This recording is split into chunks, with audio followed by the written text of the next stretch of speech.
सांग मैंने आज मुझे दही बैगण रेसिपी आनी से मुझे फास्ट कौन कली ना गरम चुली ठंडा कड़ाई बसिक गरम कली तापर गरम कड़ाई ठंडा तेल पकई पुणी सरी सरी ये कमेडी आड़ गति करगला कि रोसे आड़ को जा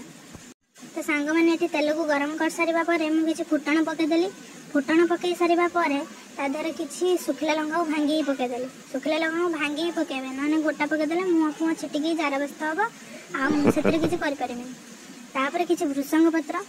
भृषंग पत्र को भाजी सारा पर तादेह किसी लंका गुंड कलर लंका गुंड पकईची मुझे कि आम काली गाईर बसा दही आप धला गाईर नहीं पारे ना सुधु ओमफेड दही आनी पकई पारे तादेह किसी हल्दी गुंड तापर किसी स्वाद अनुसार लुण तापर किसी मु पकई देइछि कलर लंका गुंड पुणी थे